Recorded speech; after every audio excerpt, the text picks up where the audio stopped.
Going to wear a headdress, are you? I'm wearing a headdress. That plant needs to move. It does need to move, but where? If this was my house, this plant would be dead. See, that doesn't look right. Where was it in the last episode? Oh, there you go. Yeah, see, that looks normal now. And obviously, I'm Toni Kent. I'm Toni Kent's leech. That is an actual fact. And I'm Chris Britton. Mr. Marketing. I don't think my husband would agree with that. That's a sadistic way of thinking. I thought this is what people are here for. Yeah, they're here for the fuck-ups. They're here for the fuck-ups. This appears to be a theme. I don't know if this is at all relevant. Cough, Tony. I'm going to mute you. How much do you regret doing this, Tony? That is your one job. That's like Hermes not delivering a parcel. It's the one fucking job I gave you. Ask me a question that actually makes sense. I want a refund. I don't do refunds. Sorry, you just get more of the same service. Let me try that again. So that's quite... that's going to make a cut, isn't it? Nailed it. Take 12. Welcome back, everyone. Welcome back. Yeah. Woo! Here again, whether you like it or not. Now, I do hope you've remembered what we're talking about in this episode. How marketing to everyone is marketing to no one. Yes, and it ties in with the last episode. It's easy to misunderstand how you get your message out there, and you think, oh, if I just tell everyone every channel all at the same time with a message that I think is for everyone, well, you're just wasting your time, aren't you, Chris? You really are. So let me tell you how I've been involved in something where they got it wrong. Ooh. Now, this wasn't my campaign, but it was a marketing campaign that was called Great News for Business. And it was a software company that I used to work for that got acquired. It doesn't exist anymore. And it was huge. Like, it was this, we are going to go big and we are going to tell everybody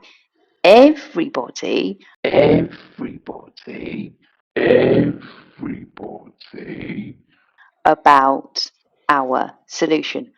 Enormous mail shot went out. The thing that hadn't been taken into account was public sector holidays. It went out like about the time that all the schools went off. Brilliant. And it was completely out of sync with public sector spending cycles. So it went to commercial and public sector at the same time. And the data wasn't clean. There was like 2 cupboards full of returned post. It kind of stands out to me as one of those.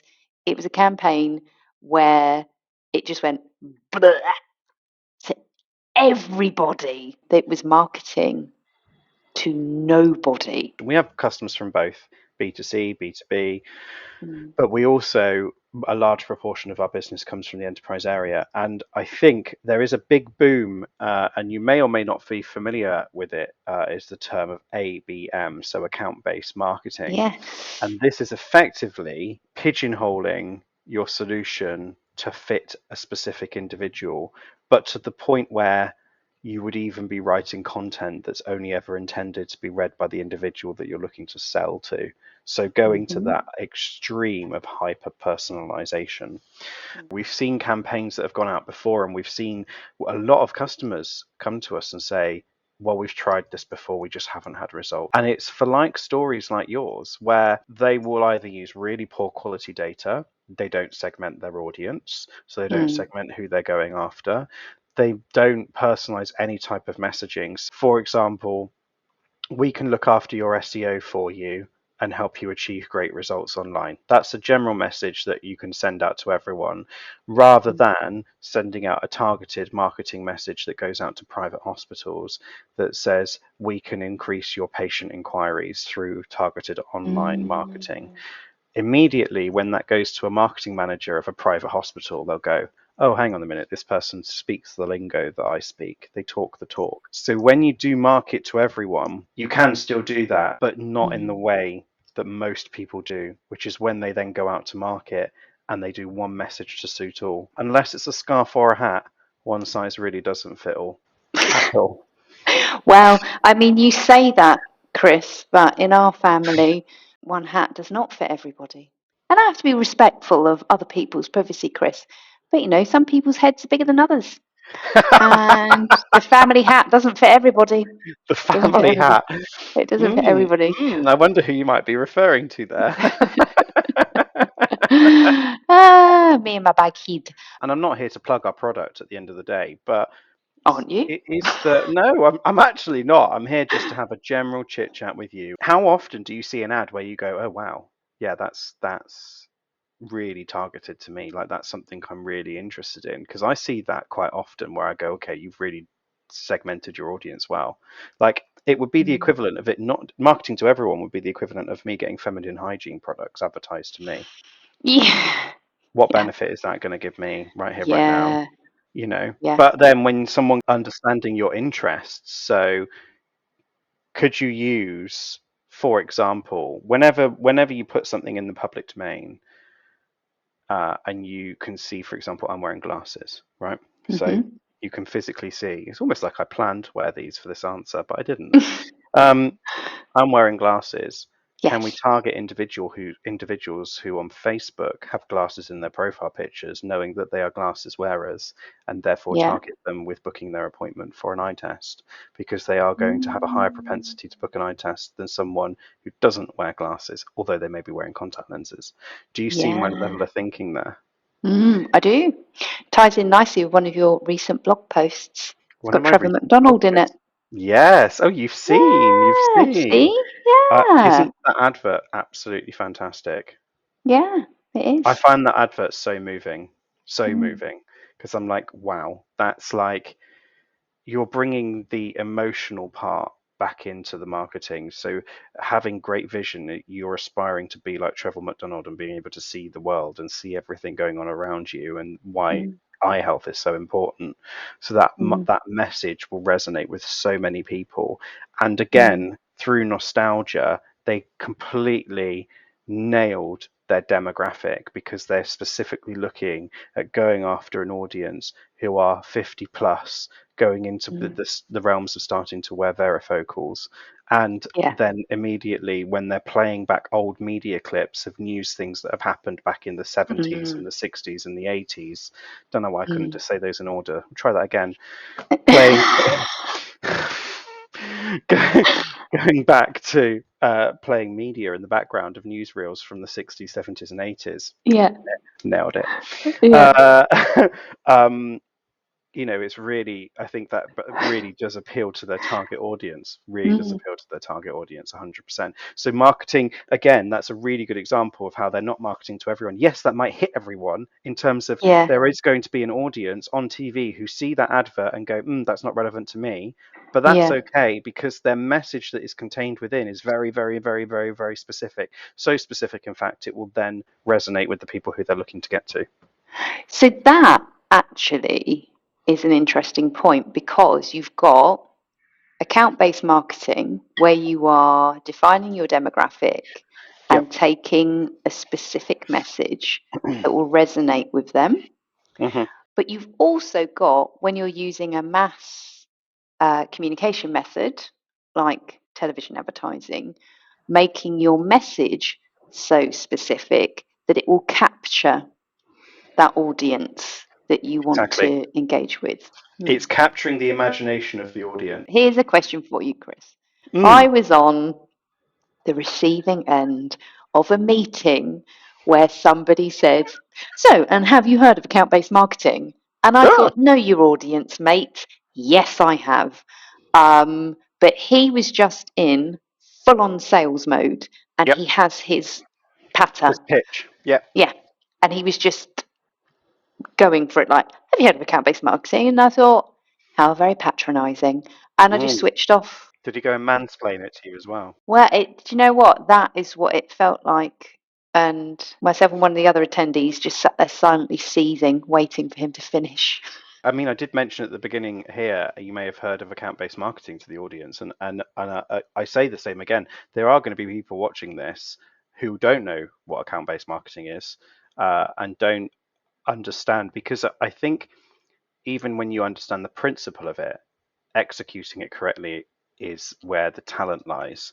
And you can be really, Mm, really, really knowledgeable and understanding of all your terms and your acronyms, PPC, SEO, ABM, Yeah. and all of the marketing loves an acronym. Yeah. And you could be really knowledgeable on all of these, but actually it's knowing how to execute something and do it well, to the point where I've interviewed people in the past who have put SEO management on their PPC, budget Hmm. management on their CVs, and you ask them and they go, yeah, I put that on as a buzzword, I'm not actually an expert. And I'm like, Oh, brilliant. wow. Yeah, yeah, full Yeah. Okay. disclosure. As you say, where I was getting to before I got sidetracked with how angry that person made me feel was that in the enterprise space, account-based marketing is discussed as a matter of course, even if people don't fully understand what it is. Are you seeing that this is becoming more important in the B2B space for organizations that are, and I think there are people that don't like to be called this small and medium enterprises, so organizations that are not big companies? Yes, absolutely critical. So while we do have enterprise sized businesses coming forward and they are using account based marketing tactics and techniques to be able to win over big deals, we are Mm, getting and seeing more and more small and medium and sometimes very, very small one person businesses come forward and look at ways that they can use hyper personalized marketing to get their message mm, out there. A really good example is for an energy company that go in and mm, do consultation on how to reduce energy, but also how to reduce by them reducing energy, you're reducing your bills. People aren't so necessarily worried from a commercial point of view about their sustainable reduction, but specifically he wanted to go out and target, for example, data centers. yeah, And they wanted to target any kind of high energy consuming business. He's a one person business that goes out, does the consultation, refers the work on. yeah, Exactly the same process is happening as we would with an enterprise business, but on a smaller scale, for him mm, to then say, right, we have identified these 100 data centers across the UK, these individuals within these data centers. Let's create a really hyper personalized piece of marketing content that can be sent out so that we can then start to get an understanding of what their interests are and what the appetite is like for the services and products that you are offering. And mm, that really, that hyper focused marketing, yes, it's expensive, yes, it's time consuming, yes, it's very labor intensive in terms mm. of actioning the follow-ups, etc., and having those engaged levels of conversation. But the results are huge because you do get a response back, because you're not putting a marketing message out there saying we can help you lower your energy bills, because everyone is seeing that at the moment. Whilst you said it's expensive, is it actually good value for money? So if you were Huge. to kind of look at the cost per customer acquisition, would it, 10x, sometimes even more. Especially the bigger the deal is worth, it doesn't mean to say the more expensive the service is. The mm, service cost is based on who you're trying to target. mm, The ROI on that actually boils down to how expensive your solution is that you're trying to sell. So, be that software, be that a consulting package, be that mm, a branding package, a marketing support, whatever that might be. If mm. your solution is 20k upwards, then yeah, okay, you might be looking at 10x that. If your solution is £1 million upwards, you're obviously looking at far bigger multiples in terms of return on investment. But the cost still stays the same because it depends how hard it is to attack that audience and target that audience. You don't charge based on the solution. And if an agency is charging you based on the worth of the solution, big question marks. Yeah, yeah. That's really good. That is a really good point. Top tip. Ding. It is. Ding, Note to editor, ding. light bulbs on end of fingertips, please. Yeah. Top tip. Ding. Rather than go, um, somebody is um, looking to engage an agency to help them, maybe that would be a warning sign if the agency says, well, what's the value of Mm, your solution hmm. before coming to you with the cost Exactly. for reaching the customers? So my question is this: what different kinds of tactics make up account-based marketing? So we briefly at the beginning we talked about a multi-channel approach Mm, and how it's important to have various different techniques adopted to be able to reach someone. And we also talked about in the last episode how when you want to go out to more than just one channel specifically, so you don't just want to target LinkedIn, etc. So the hardest part that we've got is that while people know who they want to target, for example, cost controllers within data centers, to use the example that we gave earlier, or they may want to target UX experts within e-commerce businesses, or they may want to target marketing managers of online retailers for fashion, fast fashion, effectively. What they do not know then is any more than that about the individual, and this is where we come in. So there's a persona is one part, but actually going beyond that persona so that you actually know what those individuals specifically want to do is where it then becomes critical.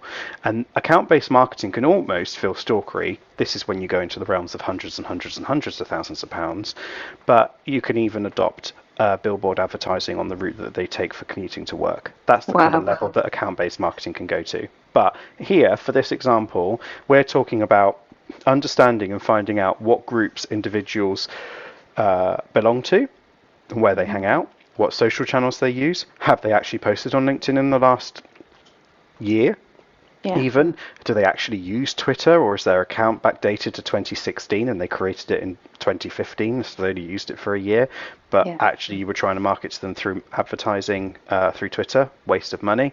So really it's a case of drilling down and doing the research, and data again becomes key in this, and data comes back to us as a crunch point to so many different points here, but data is key to really understand where your user is based. Are they predominantly home working? Have they put any posts out into the public domain that says what they do for a living? Are you sending stuff and merchandise or mail or direct mail or anything like that to an office and they actually work permanently from home?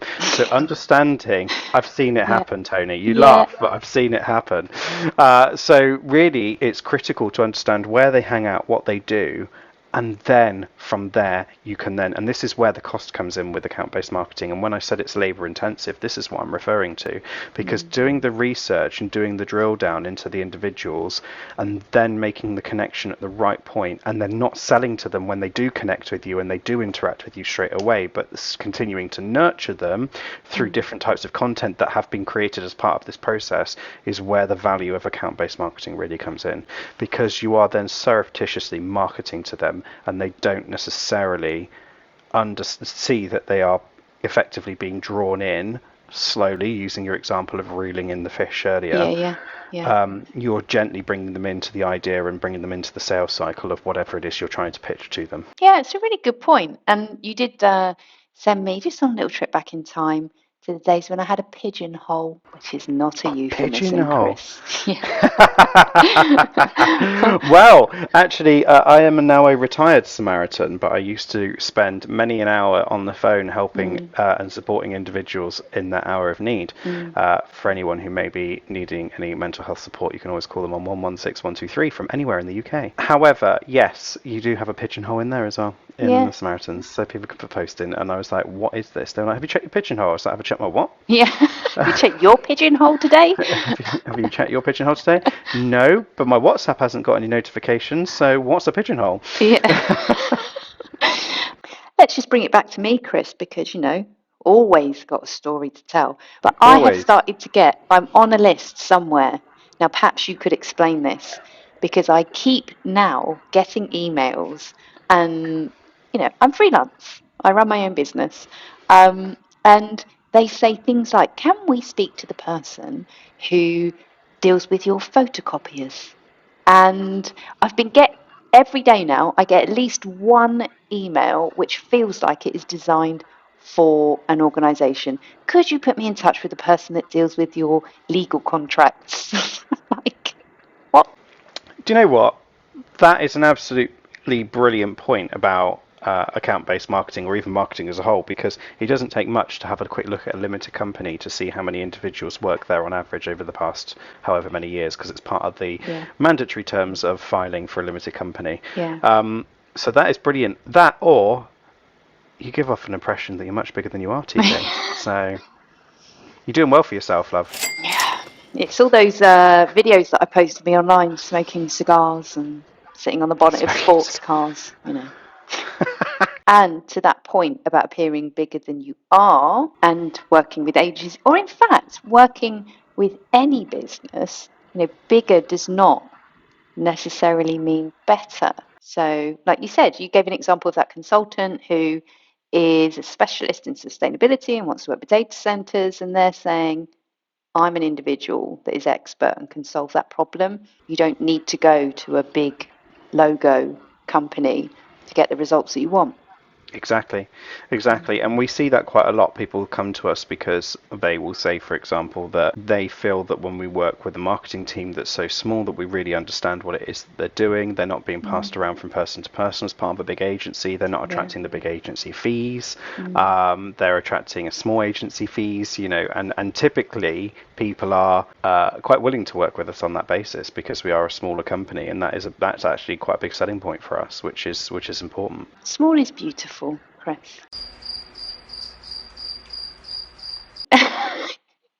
Yeah. Sounds of crickets Yeah, there would be great. you don't agree with that, do you, my friend? No, big is beautiful. Big is beautiful.